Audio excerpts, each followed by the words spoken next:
name is Salman and I'm here today to talk to you about my toys. And today we are talking about this. No, not this. This. Yes, this little red stick. It looks kind of like a sword with like a foot on the top. These things pop out, and it's got little pegs on the back, and due to the fact that only half of it's sculpted, I'm thinking maybe there's more to it. And in fact, dear listeners, dear readers, watchers, viewers, dear readers. No. Now, dear readers, for the backstory of this. This has been in my collection, as far as I know, my entire life. I have no idea where it came from. It's just always been there. Most things in my collection, I know where they're from. I have no idea how I got this toy. But not this. This is a mystery. Or at least it was. Cut to Walmart, 1998, or thereabouts. There's a Lego build event, and my father, gracious man that he was, has agreed to take me. As we're waiting in line to go up and build and win probably $25, I don't know what. We're going along, and there's a nice little clearance aisle right at the front. Old items, for sale, cheap. And you know what's there? This. A little man in a little blue robe. That's right. Playmates, 1993 Mutatin Shredder from the Teenage Mutant Ninja Turtles line. And inside the box, there are two of these little swords. And on that day I knew where this came from. My father, again, gracious man that he was, allowed me to purchase this thing, even though we weren't there to buy toys, we were just there to build Legos. And since that day, I have loved this figure. Moment of honesty here, this might not be the original sword that was knocking around in my toy drawer. After getting this, I ended up with having 3 of these. And maybe over the years, some got lost.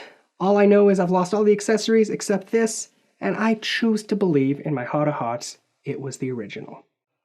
Moving on. I'm a fan of many things. Marvel, DC, Orthodox Star Wars.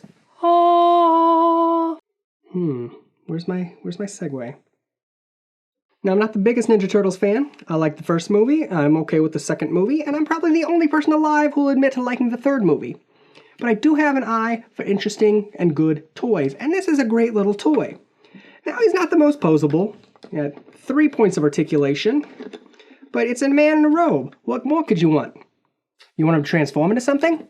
That's something you could want, and that's something he can do. As I said, this is Shredder, and you might say, that doesn't look much like Shredder. Well, now he does.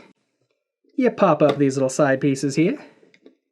Grab onto his little wrist guards, move these down. Take care not to tear the rubbery plastic. 20 plus years on, this thing's starting to get a little rough. Next, pop up his skirt. Pop open his shoulder pieces. Plug them in. Pop open the skirt some more. Woo! Come back. Pop open his backplate. Reach inside. Having a tool helps.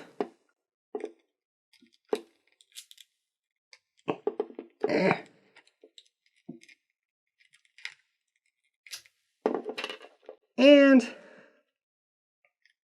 pop out his awesome Shredder helmet. Get that in place. Pop the back in. And there you go. Shredder. Da-da-da! The articulation doesn't improve much in this mode.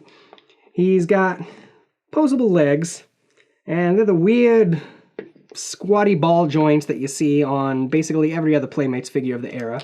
But Shredder is an imposing villain, and he doesn't really need to be superposable. He can just stand there, staring into your soul.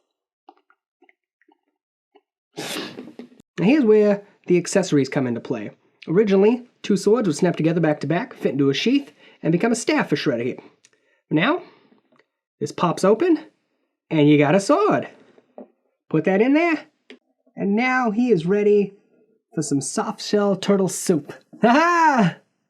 Dark. As for recommendations, this is a great figure. As I said, not the most posable, but for a display, he just looks cool, he looks imposing. And of course, it's the only real Oroku Saki figure you're gonna get. Now, I'm not the only one who thought this figure was good. Playmates themselves re-released this figure a decade later in the updated cartoon line. All they did was resculpt the chest, head, and helmet to give it that new look vibe. Now, if you can find this for a decent price, sure, pick it up, great.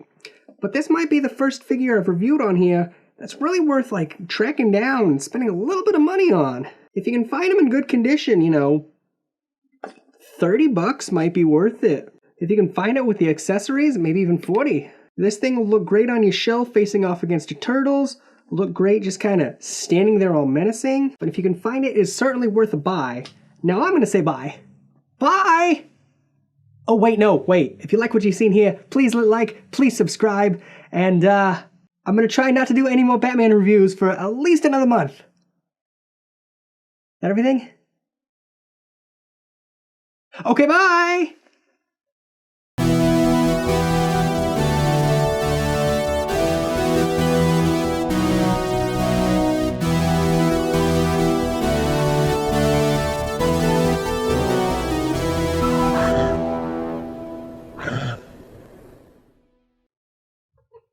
Cat.